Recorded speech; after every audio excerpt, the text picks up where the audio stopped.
사랑합니다. 네, 2주 만에 뵈니까 더 반갑네요. 네, 우리 옆에 계신 분들과 함께 우리 사랑과 축복의 인사 나눕니다. 사랑합니다. 축복합니다. 네, 여러분 기도해 주셔서 은혜 가운데 휴가를 잘 끝내고 돌아왔습니다. 지난 주일에는 부산에서 제일 크다 하는 한 대형교회 방문해서 또 탐방을 또 하고 돌아왔는데요. 많은 것을 보고도 느끼면서 한편으로는 부럽기도 하고 또 한편으로는 우리 덕진교회도 또 놀라운 부흥 역사를 또 이루어가고자 하는 그 열망과 또 간절함이 또 제 안에 있었는데요. 우리 덕진교회도 하나님께서 전주 지역에 또 크고 또 하나님께서 능력 있는 또 생명력 있는 교회를 세우셔서 또 막까지 복음을 사며 또 잘 감당하게 하실 줄로 믿습니다. 또 그날을 함께 꿈꾸며 기대하며 또 함께 믿음의 또 삶을 살아가시고요, 교회를 또 든든히 세워가시는 저와 여러분 되시기를 주의 이름으로 축원합니다. 이제 어느덧 가을이 성큼 다가온 듯합니다. 그러니까 휴가를 마치고 돌아오니 또 아침 저녁으로 공기가 또 참 많이 쌀쌀해짐을 느끼게 됩니다. 아무쪼록 건강에도 유의하시기를 바라고요. 이 풍성한 가을 또 주님 주신 은혜가 늘 그 삶과 가정에 가득하시기를 주의 이름으로 축원합니다. 여러분, 가을 하면 떠오르는 것들이 많이 있죠. 그러나 그 무엇보다도 가을은 추수의 계절입니다. 근데 중요한 사실은 우리가 살아가는 이 세상에도 추수의 계절, 추수의 날이 반드시 온다라는 것입니다. 그 날은 언제일까요? 바로 우리 주님 다시 오시는 그날입니다. 사랑하는 여러분, 우리 주님 다시 오십니다. 믿으십니까? 믿으시기를 바랍니다. 정말 우리 주님 다시 오실 그날이 멀지 않은 듯합니다. 지금 우리가 살아가는 이 세대를 바라보면 그날이 정말 가까이 왔음을 느끼게 됩니다. 근데 여러분, 우리 주님 처음 오실 때에는 죄인을 구원하러 오시죠. 하지만 두 번째 오실 때에는 죄인을 구원하러 오시지 않습니다. 우리 주님 다시 오실 그때 누구를 구하러 오실까요? 바로 구원받은 성도를 구하러 오십니다. 이미도 준비된 구원받은 자들만을 구원하러 오신다라는 것입니다. 그러므로 여러분, 우리 주님 다시 오실 그때 그 어떠한 변명도 통하지 않습니다. 나는 몰랐습니다. 아니, 왜 이렇게 일찍 오셨어요? 안 통합니다. 지금 나의 직분이 이렇습니다. 나의 사역이 이겁니다. 더 큰일 났습니다. 사랑하는 여러분, 우리 주님 다시 오실 때에는 한 가지 기준으로 심판하러 오십니다. 그 기준은 무엇일까요? 산자와 죽은 자를 심판하러 오시리라. 즉, 살았냐 죽었냐입니다. 우리 옆에 계신 분 한번 꼭 찔러보면서 살았니 죽었니 한번 전혀 미동이 없으셔서 제가 한번 확인해 보고자. 살았냐 죽었냐, 다른 말로 표현하면 진짜냐 가짜냐, 알곡이냐 쭉정이냐, 곡식이냐 가라지냐, 양이냐 염소냐, 마음을 다하고 성품을 다하고 힘을 다하여 주님을 사랑했느냐 아니면 거기에 미치지 못했느냐입니다. 그 다음 오늘 저와 여러분 어떻습니까? 진정 산자인가요? 죽은 자인가요? 여전히 대답이 없으십니다. 산자입니까? 감사합니다. 그 다음 여러분, 우리가 산자인지 죽은 자인지 어떻게 알 수 있을까요? 제가 말씀을 통해 우리 자신이 산자인지 죽은 자인지 우리 영적인 상태를 진단하고 또 우리 영혼의 상태를 또 바로 확인할 수 있기를 바랍니다. 그리고 한 발 더 나아가 저와 여러분 모두가 산자로 마지막 추수의 날 주님 다시 오실 그때 기쁨으로 주님을 영접할 수 있기를 주님의 이름으로 간절히 축원합니다. 먼저 야고보 사도는 우리의 영적인 상태를 야고보서는 우리의 영적인 상태를 진단해주는 일종의 클리닉과도 같습니다. 그중 야고보 사도는 우리의 믿음의 상태를 진단합니다. 특별히 오늘 본문에서 야고보 사도는 참 믿음이란 무엇인가에 대해 언급하기에 앞서 행함이 따르지 않는 그 믿음의 허구성을 밝히고 있습니다. 한마디로 죽은 믿음은 자기를 구원할 수 없다는 것입니다. 그리고 이어서 진정한 믿음의 인물이었던 아브라함과 이 라합을 사례로 들어 참 믿음이 무엇인가를 우리에게 증거하고 있습니다. 그리고 끝으로 26절에 참 믿음이란 무엇인가 그 결론을 맺고 있습니다. 그렇다면 참 믿음이란 무엇일까요? 그것은 바로 행동하는 믿음입니다. 오늘 14절에 만일 사람이 믿음이 있노라 하고 행함이 없으면 무슨 유익이 있으리요? 무슨 이익이 있으리요? 라고 말합니다. 여기 무슨 유익, 무슨 이익이 있으리요? 라는 이 말은 아무 쓸데없다라는 의미입니다. 그러니까 이 말을 구원과 연결시켜 행함이 없는 믿음이 능히 자기를 구원하겠느냐라고 반문하고 있습니다. 그 본절은 믿음이 있노라 하면서 행함이 없다면 그 믿음은 자기를 구원함에 있어 전혀 쓸모가 없다, 소용이 없다라는 것입니다. 즉 무용지물이라는 것입니다. 그런데 대부분의 성도들은 이 믿음으로 구원을 얻는다, 소위 이신칭이 이 교회에 너무 익숙해진 나머지 이 행함이라는 단어에 거부 반응을 일으킵니다. 알러지 반응을 보입니다. 구원과 연결시키면 쉽게 받아들이지 못할 뿐 아니라 이를 거부하는 경향까지 있습니다. 그렇다면 방향을 바꾸어 이렇게 생각해 볼 필요가 있습니다. 곧 누군가 우리를 도와주겠다라고 하면서 말로만 그칠 때 어떻게 될 것인가를 생각해 보는 것이죠. 이러한 예는 우리 주변에서 또 쉽게 찾아볼 수 있습니다. 예컨대 우리나라는 여름이면 집중호우로 인해 수해가 매년 발생하는데 올해는 더욱 심각했던 것 같습니다. 그런데 불행한 점은 그러한 수해가 해마다 같은 지역에서 반복적으로 발생한다는 사실입니다. 그리고 그때마다 정부는 재난에 대한 철저한 대비를 약속하고 정치를 한다는 사람들 역시도 선거철에는 비슷한 공약을 내걸며 지지를 호소하기도 합니다. 또 때론 주민들의 항의가 거세지면 이 고위층에 있는 사람들이 직접 방문하여 부산을 떨기도 하죠. 하지만 이후의 사정은 조금도 달라지지 않습니다. 즉 조금만 시간이 지나면 언제 그러한 일이 있었냐는 듯 담당 공무원들은 예산 타령을 하고 또 수해 방지를 위한 사업은 지지부진하기 일쑤입니다. 그래서 그 이듬해에도 여전히 수해로 많은 사람들이 목숨을 잃고 엄청난 재산의 피해를 입게 됩니다. 그러니까 이는 구호만 앞세우고 실천이 없는, 말하자면 구호 행정의 허구가 얼마나 큰 피해를 가져다 주는지 단적으로 보여주는 증거라 할 수 있습니다. 그렇다면 이제 신앙의 문제로 돌아와 이를 우리 구원과 연결시켜 보면, 여러분 먼저 우리 주님을 생각해 보면 우리 주님은 말만 앞세우고 화려한 구호를 외치신 분이 아닙니다. 즉 말로만 우리를 사랑한다 하지 않으셨습니다. 하나님은 우리에게 어떤 사랑을 보여주셨을까? 하나님이 세상을 이처럼 사랑하사 독생자를 주셨습니다. 또 우리 주님은 어떻습니까? 우리 주 예수 그리스도, 그분은 하늘의 모든 영광을 버리고 직접 이 땅에 내려오셨죠. 그것도 인간의 몸을 입으시고 말입니다. 우리를 죄와 사망에서 구원하시기 위해 십자가의 그 고통을 감당하시고 죽기까지 순종하셨죠. 우리를 향하신 하나님의 그 사랑의 확실한 증거, 그 증표, 그 흔적이 바로 예수 그리스도의 십자가입니다.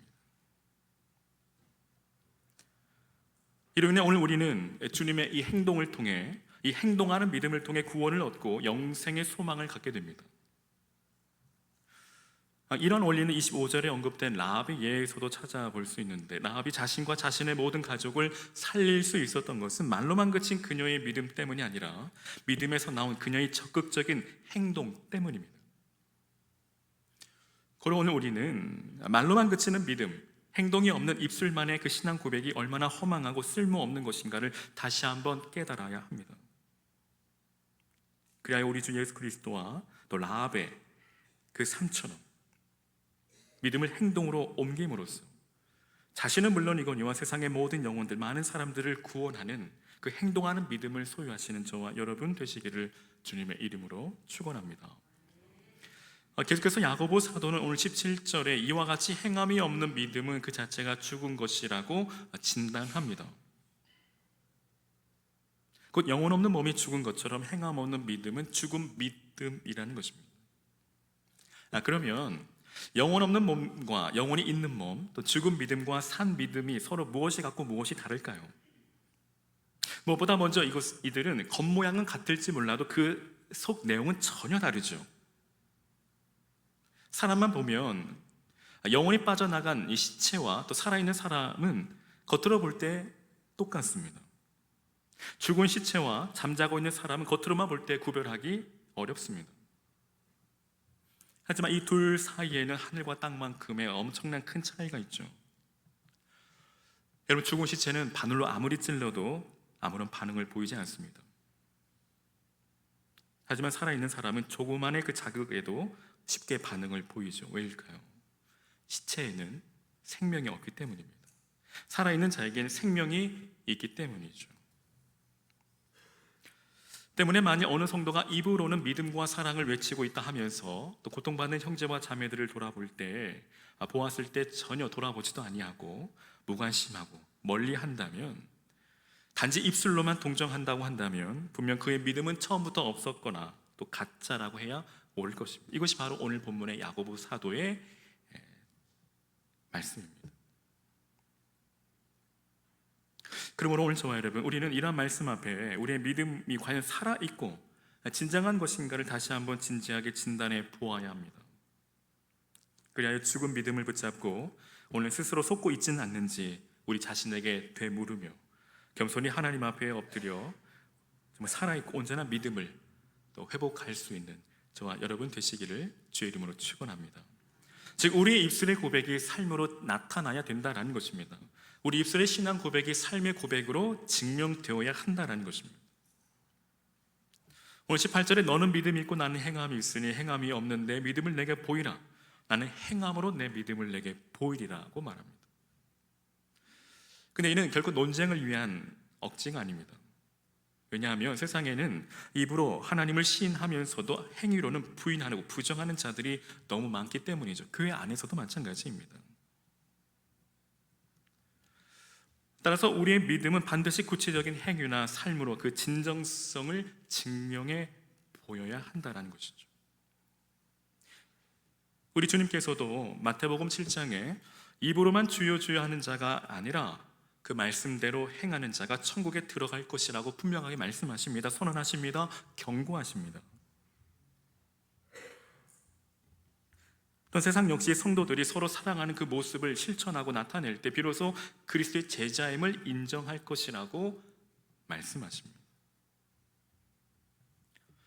따라서 우리는 단지 입으로만 회개하며 또 신앙 고백을 할 것이 아니라 그 삶을 통해 그에 합당한 열매를 맺는 자가 되어야 한다라는 것입니다. 이것이 바로 진정한 온전한 믿음이라는 것입니다. 입으로만 그저 사랑을 외칠 것이 아니라 예수님처럼 실제 그 삶의 사랑의 모습이, 그 섬김이, 희생이, 헌신이 나타나야 한다는 것입니다. 그럴 때 우리의 믿음이 진정한 믿음, 하나님께서 인정하시는, 하나님께서 옳다 인정하시는 온전한 믿음이 된다라는 것입니다. 오늘 저와 여러분의 삶에 이러한 믿음의 삶이 나타나기를, 우리의 믿음을 삶으로 증명할 수 있기를 주의 이름으로 간절히 축원합니다. 사랑하는 여러분, 하나님은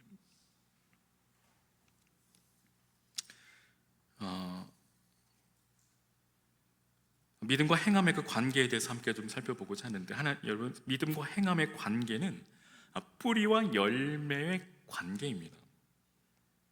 24절을 보면 이로 보건대 사람이 행함으로 의롭다 하심을 받고 믿음으로만 아니라고 말씀합니다. 곧 아브라함의 예를 보면 사람이 의롭게 되는 것은 단지 믿음으로만이 아니라 행함이 뒤따라야 한다라는 것입니다. 그러니까 히브리서 11장을 보면 여기에는 야고보서와 동일하게 아브라함이 이삭을 바친 이 사건을 언급하는데, 그런데 히브리서 기자는 동일한 사건에 대하여 그 모든 일들이 믿음으로 말미암은 것이라고 증거합니다.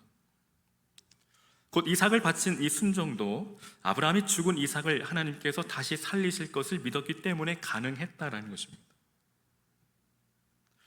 이에 따라 아브라함의 순종을 더 깊이 파고 들어가면 그 뿌리에는 하나님에 대한 그 신실한 믿음이 깔려 있다는 것을 우리가 알 수 있습니다. 즉 겉으로 드러난 이 아브라함의 순종의 행위 역시도 결국 믿음의 열매라는 것이죠. 그러니까 이에 종교 개혁자인 이 칼빈은 오직 믿음만이 의롭게 한다. 그러나 의롭게 하는 믿음은 결코 혼자가 아니다라고 말합니다. 즉 의롭게 하는 믿음은 반드시 행함이 동반된다라는 것입니다.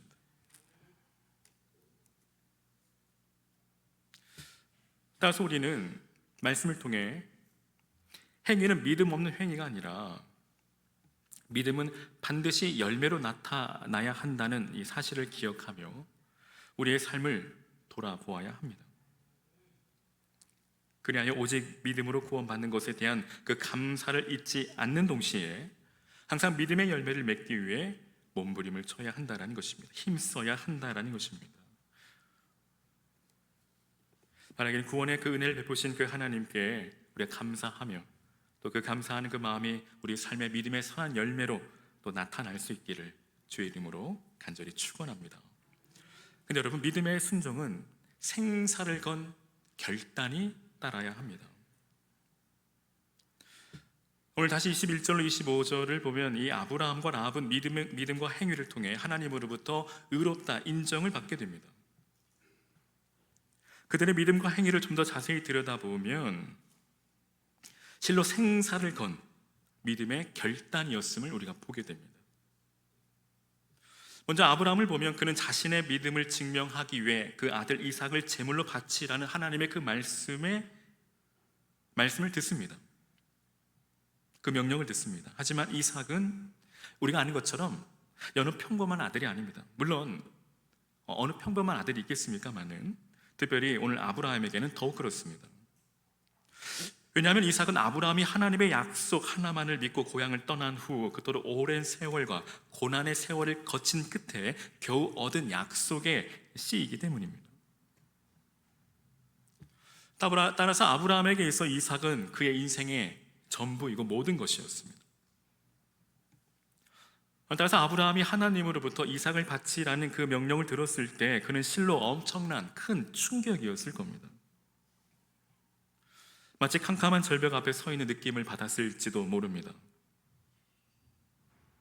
실로 아브라함이 이삭을 바치는 이 사건은 인간이 겪을 수 있는 극한의 고통 속에서 내려진 위대한 결단이자 믿음의 행동이라는 것입니다.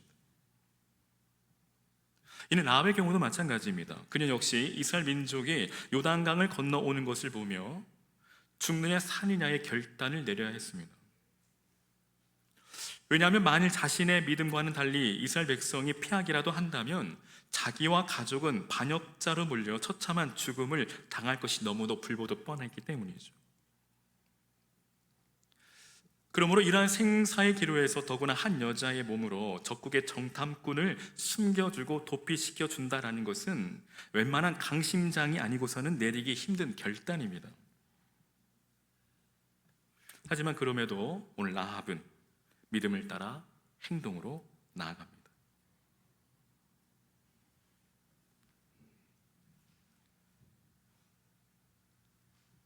자, 여러분, 하나님을 믿고 따르는 것은 결코 쉬운 일이 아닙니다.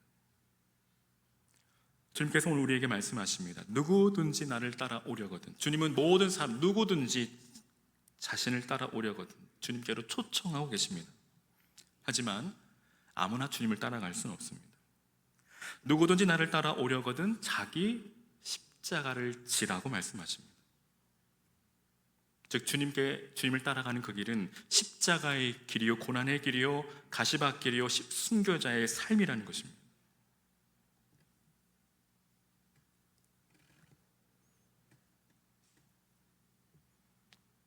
사랑하는 여러분, 하나님 나라는 그리 쉽게 들어갈 수 있는 곳이 아닙니다.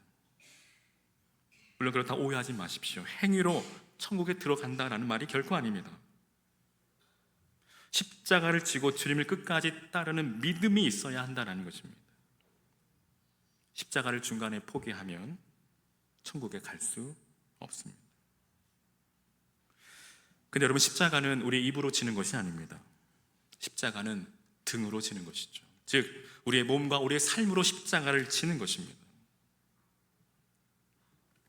우리 주님께서도 그 십자가를 등에 지고 갈보리 언덕에 오르셨습니다. 고로 바라기는 저와 여러분, 우리가 주님 가신 그 발자취를 따라 날마다 십자가를 등에 지고 주님을 따라가시기를 주의 이름으로 축원합니다. 우리 주님께서 십자가로 승리하신 것처럼 저와 여러분 최후 승리 얻기까지, 빛난 면류관 받기까지 주의 십자가를 끝까지 그리고 단단히 붙드시기를 바랍니다. 그리고 십자가로 마침내 승리하여 또 주님 앞에 서는 그날 옳다 인정받는 저와 여러분의 신실한 믿음의 삶이 되시기를 주의 이름으로 간절히 축원합니다. 이제 말씀을 마치려 합니다. 사랑하는 여러분, 오늘 본문을 보면 야고보는 행함이 없는 믿음은 곧 죽은 것이라 말합니다. 믿음에 더하여 행함이 반드시 뒤따라야 함을 강조합니다. 더욱 분명한 이해를 얻기 위해 귀신의 예를 통해 지식만 있고 행함이 없는 믿음의 그 허탄함을 말합니다. 반대로 아브라함과 라합을 통해 의롭다 하심을 얻은 참된 믿음의 행위가 무엇인가를 우리에게 밝히 증거합니다. 오늘 저와 여러분은 어떠한 믿음이신가요? 오늘 귀신들처럼 하나님이 살아계심을 그저 아는 것으로 그치는 믿음에 머물고 있지는 않습니까? 단지 지식적인 믿음에 머물고 있지는 않습니까? 그저 입술의 고백으로 멈추고 있지는 않습니까? 물론 우리의 연약함을 인하여 날마다 우리가 믿음의 삶을 온전히 살아갈 수는 없지만, 그렇다 하여 우리가 자신을 합리화하고 또 믿음을 저버리는 행위를 해서는 결코 아니 되겠죠.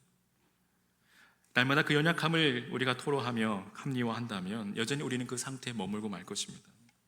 하지만 어쩜 그 상태를 주님께서 인정하지 못한다면 우리는 그에 대한 책임을 져야만 합니다. 오늘 우리는 안타깝게도 아브라함과 라합보다는 귀신이 믿고 떠는 그 믿음에 더 가까이 있음을 고백하지 않을 수 없습니다. 많은 교회가 있고 또 각종 세미나와 부흥회가 있지만 진정한 믿음과 행함을 겸비한 성도들을 찾아보기 어렵습니다. 여러분, 이제 어떻게 하시겠습니까? 선택은 저와 여러분에게 달려 있습니다. 오늘 저와 여러분의 그 믿음이 정말 죽은 믿음이 아닌 산 믿음으로 주님 앞에 반응할 수 있기를 주의 이름으로 축원합니다. 즉 말씀 앞에 우리가 순종할 수 있기를 바랍니다. 그 말씀 앞에 순종할 때 그 믿음이 참 믿음이요, 순종할 때 그 말씀이 우리 삶의 실제가 되고 능력이 됩니다. 그리고 이 땅에서 우리가 산자로 살아가게 되는 것입니다. 무엇보다 여러분, 믿음에 철저히 순종하는 자를 하나님은 당신의 벗으로 삼아주신다라고 말씀합니다. 오늘 이 3절에 아브라함이 하나님을 믿었을 때 이를 의로 여기시고 옳다 인정하시고 하나님의 벗이라 칭함을 받게 합니다. 근데 야고보 사도는 좀 더 구체적으로 아브라함이 하나님의 벗으로 칭함 받을 그때가 그 아들 이삭을 하나님께 바쳤을 때라고 밝히고 있습니다. 이는 곧 아브라함이 그 아들 이삭까지 바치는 그 순종함을 나타내 보임으로써 더 이상 그의 믿음이 의문의 의지도 없을 만큼 확연하고 분명해지자 하나님께서 또 그를 친구로 삼아주신 것이죠. 오늘 저와 여러분, 우리가 행함과 믿음이 일치하는 그 삶에, 우리가 온전한 믿음의 삶을 통해 늘 하나님을 친구 삼아, 하나님을 벗삼아 믿음의 삶을 살아가시기를 주의 이름으로 축원합니다. 진짜 그 가운데 주님과 벗삼아 동행하는 그 삶에 주님 주시는 참 그 기쁨, 하늘의 기쁨을 이 땅에 미리 맛보고 진정 내 주 예수 모신 곳이 그 어디나 하늘나라임을 고백하며 간증하며 경험하며 살아가시는 저와 여러분 되시기를 주의 이름으로 간절히 축원합니다. 그리하여 주님 다시 오실 그날, 최후 심판의 날, 추수의 날, 하나님으로부터 인정받는 참 믿음의 삶이 되셔서 우리 주와 함께 저 천국에서 영생 그리고 복락을 누리며 살아가실 수 있기를 거듭 주의 이름으로 간절히 축원합니다.